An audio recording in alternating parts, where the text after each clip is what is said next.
Hey everyone! Today I'm sharing a process video with 5 different ideas for using the Rainbow Scrapbooking Kit from Ali Edwards. I was debating about putting these all into separate process videos, but these layouts all have something in common, so I thought I'd lump them all into one process video, even if that means that this video will be a bit longer than my usual. So this first idea is using the 6x8 paper with the 6 watercolor circles to create the title page for my Me, Myself, and I 6x8 album. I don't actually have a process video filmed for this one, but it's pretty straightforward. I just adhered some rainbow acrylic pieces from Colorcast Designs to 2 of these watercolor circles and a title piece that says My Story across the middle 2 watercolor circles. And then I adhered a circle photo of myself in one of the remaining circles and stamped my title, Me, Myself, and I, in the last circle. For that one, I just used the 6x8 Alpha Varieties stamp set from Laura Wanzik and Ali Edwards, and I combined 3 of the fonts there to make my title. And as a finishing touch, I just added 6 acrylic stars from Colorcast Designs, 1 for each color in the rainbow here. Now, moving on to my actual process videos, you'll notice that the thing in common with all of these layouts is that I'm going to be using circles, semicircles, and quarter circles in all of today's spreads. So I'm first going to show you how I use Canva to help me get my photos into these shapes. First, I'm creating a blank canvas. I've sized mine to 12 inches by 12 inches, but the size doesn't really matter as much here. And I'm going into the Elements menu on the left side and scrolling all the way down to the Frames section. And I'm typing in the word circle to look up what options I have to work with. The quarter circles are going to be the easiest ones to do because there are frames on Canva to make those into quarter circles. So I'm going to do that first. I'm selecting all of these and putting them onto my canvas here. I'm going to be using each one of these later on. But for now, I'm going to focus just on this frame that's the top left circle, top left quarter of a circle, because I'm going to create some photos to go below each of these arches in this rainbow pattern paper here. So I'm just uploading my 4 photos that I have here. These are going to be for a layout documenting my morning routine. And I'm going to drag my first photo into that quarter circle frame, then duplicate that onto a new page on Canva and duplicate that 3 more times so that I have 4 frames for my 4 photos. And for some of these, I'm just resizing the photo a bit and repositioning them inside my frames to make sure that I get the parts of the pictures that I want. Once that's done, I'm going to download just this one page from Canva and drag it into my Microsoft Word document where I already have my digital pattern paper. You'll notice that this pattern paper was originally supposed to be 12 by 12, but I've sized it down so that it's only 7 inches wide, so that the whole rainbow pattern will fit into my 6x8 album. And I did leave a bit of extra room on top so that I could make that the full 8¼ inch height as well. If you haven't already, make sure that you right-click on the photo canvas and under the Wrap Text menu, click on In Front of Text to get that photo canvas to appear on top of the rainbow pattern paper so that you can move that around. Next, I'm going into the crop function and cropping the photo down as close as I can get it around one of these quarter circle photos here. Once that's done, I can then copy and paste that 3 times, and for each of these 3 other copies, I'm going into the crop function again to drag the photo around to crop around each of these 3 other photos. Now that I have all 4 of my photos in quarter circles on this document, I'm going to start resizing them to the correct sizes in proportion to the pattern paper that I've resized here. And this is going to make an interactive page later on. So I was playing around with the sizes of these photos, and ultimately I decided that I wanted that first photo, which is the photo of my alarm clock, to be slightly shorter than the bottommost band in the rainbow, and the second photo to be slightly shorter than the second band from the bottom of the rainbow, and so on. Now, because the rainbow on my pattern paper doesn't form exactly a quarter circle, it's just a bit taller than it is wide. That means that I'm going to have to trim off a bit on the left side of each photo to get them to fit into these arches, but I'll deal with that later. Once I have all 4 of my photos, I'm going to put them on a blank Microsoft Word page and move on to doing semicircles now. So the problem with Canva is that it doesn't really have good options for semicircle frames. Like there are these frames that look like semicircles with half the circle blocked off, but if you try to put a photo in there, it'll insert the photo inside just the full circle, but half of it will be cut off.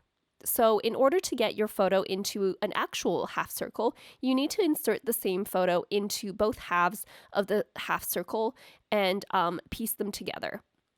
So here I'm dragging in a photo of a jazz choir group that I used to be part of, and I'm putting that same photo into both the top left quarter of the circle and the top right quarter of the circle.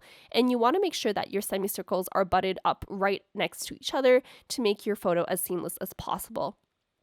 Next, I'm going to drag the photo in the left half of the semicircle all the way to the right side so that I get as much of the left side as possible into that frame. And I'm going to enlarge the photo so that it spans across to the rightmost corner of the right half of the semicircle. And I'm going to do the same for the other half. So drag the photo all the way to the left side and enlarge the photo so that it spans across to the leftmost corner of the left half of the semicircle. And once that's done, you can drag the whole photo up and down, and you should be able to find a spot where the 2 photos line right up. And at this point, you might notice a very thin white line between your 2 photos. I think it just might be like the resolution of the Canva program, because once I print out these photos, I can't even see that there's a white line there, so I wouldn't worry about that too much. So again, I'm downloading this one page from Canva, then dragging it into Microsoft Word and cropping it down as close as I can to the photo. And then just resizing that. This pattern paper is another 12 by 12 paper that I sized down to 7 inches wide by 8 1/4 inches tall. And I'm going to fit my half circle of a photo right down beneath that rainbow on the pattern paper. And after that, I'm just moving this photo onto my other document so that I can print out all of my photos at the same time. Moving on to the assembly part of my video, I'm going to be following the prompts from Heba Elsabai or My Little Journal here on YouTube. And this year I'm going to try to do all the prompts on that list. And I want my pages to go in the order of these prompts, but I don't necessarily want to do all of the prompts in order. So I decided the easiest way to do that would be to make each prompt into one side of the page only, with the exception of the very first prompt, which is going to take up both sides.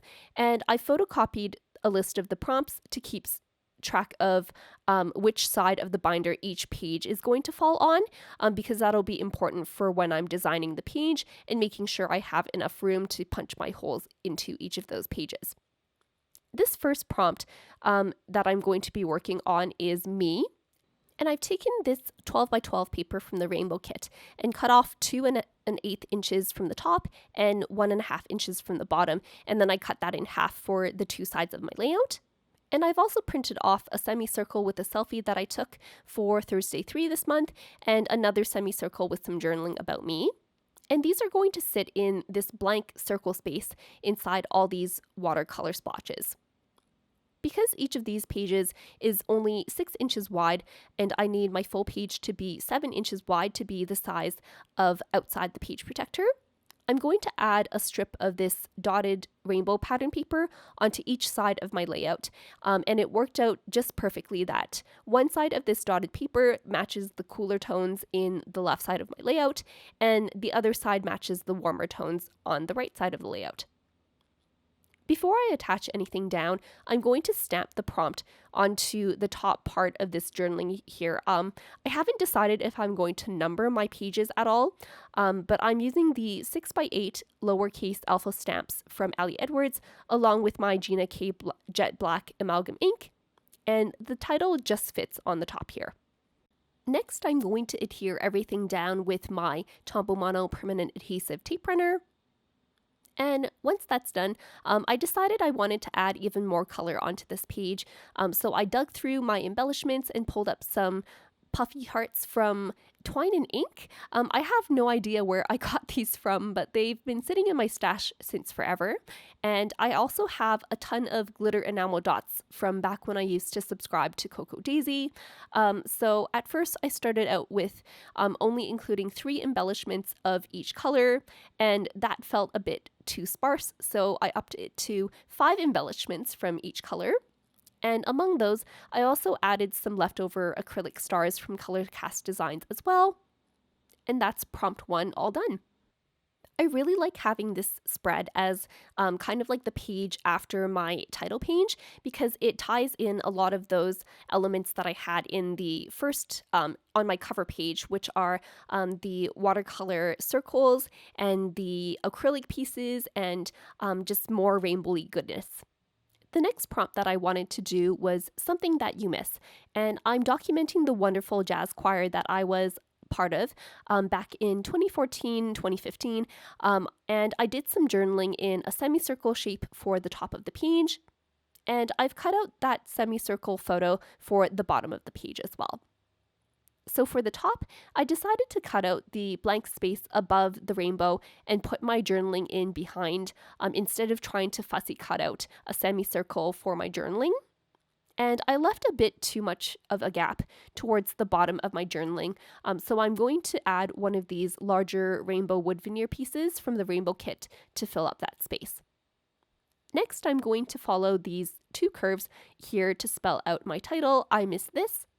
And I'm using the Storytelling Basics black chipboard alphabet to do that. And that's pretty much my second layout all done. For this layout, I really appreciated having the digital versions of that pattern paper so that I could resize it down to fit the entire pattern, at least the top half and the bottom half, into my 8 1/4 tall page. Layout number 3 is going to be for the prompt, What Makes You Happy? And I'm documenting playing board games with my boyfriend. I wanted to include both journaling and a photo onto this one page, so I'm going to make an interactive page where the photo sits on the top part of the circle and the journaling sits on the bottom, and I can swivel this rainbow piece around to reveal the 2 different sections. So I'm going to carefully cut this rainbow part out with my fussy cutting scissors. Then I'm going to use that rainbow as a template to cut out that top semicircle that's just white because it's just a bit easier to cut it that way because it's kind of hard to see where that semicircle is with the white background and not really like a solid outline where that semicircle ends. And I do want to make sure that there's absolutely no red left over on that bottom part as well. Next, I'm going to attach my photo to the journaling that I've printed out. I decided to make this photo black and white because the colors kind of clashed a bit with the bright colors in this rainbow. Just using some 1/8 of an inch score tape here. And after that, I'm going to apply some tape runner around the bottom part of this circle frame that I have left in my pattern paper and use that to attach that to my journaling, making sure everything is nice and centered and straight. And once I've cut off the extra white cardstock that's hanging off the edges of my pattern paper, I'm going to flip this around and use some 3/8 inch score tape to adhere that pattern paper down to the photo as well, just to give that a bit more stability and make sure that my photo doesn't come off that page. Off screen, I've also used my electronic cutting machine to cut out a piece of transparency to a circle slightly larger than the circle with my journaling and the photo. So this measures approximately 6 1/4 inches in diameter. And I'm going to adhere that rainbow piece to 1/2 of that transparency and add a tab to the top of the rainbow as well to indicate that this piece is interactive. I'm just using one of the tab stickers from the Storytelling Basics collection. Next, I'm going to punch a hole through the middle of this transparency circle all the way to the back of the photo and journaling circle and use a gold brad from my stash to complete the swivel mechanism.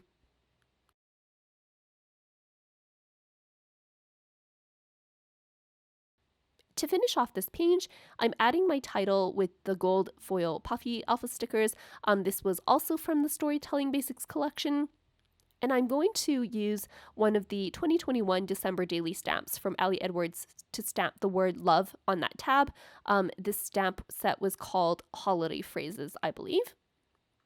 And I also added one of the smaller rainbow wood veneer pieces just above my brad as well to kind of fill up that section there. And that completes my third layout. This was definitely one of my favorite pieces of pattern paper from the Rainbow Scrapbooking Kit, so I'm so glad that I got to use it to document this happy memory that we had with this fun interactive mechanism. My fourth and final layout is the most complicated of the four to make, and this is the one where I'm going to use all those quarter circle photos to document my morning routine. I'm using this warm-toned rainbow pattern paper because it reminded me of sunrises, so I thought it would be perfect for documenting some morning photos. And I realized quickly that I would need 2 copies of this pattern paper to make this interactive spread work. And this is where it's really beneficial to have the digital copies of these pattern papers as well. So on one of the 2 copies, I'm going to fussy cut out this bottommost band in the rainbow. And then I'm going to use that top edge of that rainbow piece to trim my photo down to size. That's the first photo that I have. And you'll notice that I shifted my photo slightly up and to the left compared to my rainbow piece so that the photo is actually slightly narrower and shorter than the rainbow piece itself. Next, I'm going to adhere that photo onto the second copy of this pattern paper.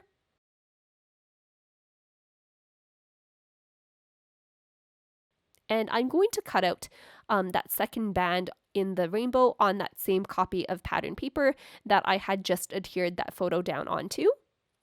And then use that as a template to trim down my second photo to the correct size.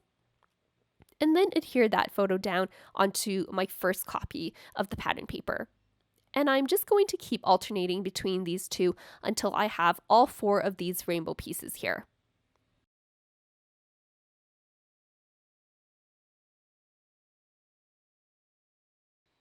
After that, I'm going to gather up all of my pieces together, making sure that they're nice and lined up in the bottom right corner there, and punch through all these layers with my crocodile tool using that smaller hole. And I'm going to use a copper brad for my stash to hold these all together so that they can swivel out and reveal the photos beneath them.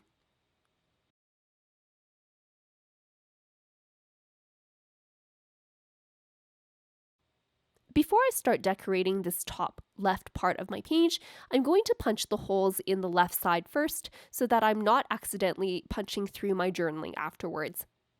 And you'll notice that this page would not be able to function as is if it were the left page of my binder, because you'd have to punch holes through all those photos on the right side and you wouldn't be able to swivel them out. So if you were going to make this page into a left-sided page in your album, you'd have to flip this rainbow pattern paper around and use the mirrored image and do everything on the opposite side. And that's another advantage of having these pattern papers digitally. I've printed out my journaling onto some clear sticker paper, and I'm going to attach that onto the top left side of my page, leaving some room on the top for a stamp title. And after burnishing this sticker paper down, I'm going to use this morning stamp from the Morning's Story stamp set and add the word routine as well, using this top font from the Ali Edwards and Laura Wanzik Alphabet Varieties stamp set that I had used for my title page. To fill up the rest of this blank space around my rainbow, I'm going to do some messy stamping with this sun stamp from the same Morning's Story stamp set, and I'm going to use the color Honey Drizzle from Altenew to do some multi-generational stamping. So I'll ink up the stamp and then stamp it down multiple times without re-inking in between, and that just gives it kind of like a faded look all the way around. Lastly, I'm going to add some of these sticker tabs to this page as well, just to each one of those swivel tabs. And I'm just going with these warmer tones to go with the warmer colors of this rainbow, again using that set from the Storytelling Basics collection. And I'm going to stamp the numbers corresponding to each of the numbers in my journaling using the 6x8 numbers stamp set from last year's December daily collection. The swiveling part of this layout was actually inspired by a layout that my friend Nolana Lynch had made with the Care Story Kit. And in her layout, she has 4 circle photos that swivel out from the corner of a large background photo. And she recently did a flip through of all the layouts she made with the Care Story Kit. So I'll leave a link to that in the description box as well. So here's a quick flip through of all of the layouts that I made with the rainbow kit so far. I do have plans for the rest of this rainbow kit, so make sure you're subscribed for more process videos. If you have any questions, feel free to leave them in the comments down below, and let me know which one of these layouts was your favorite. Thanks so much for watching!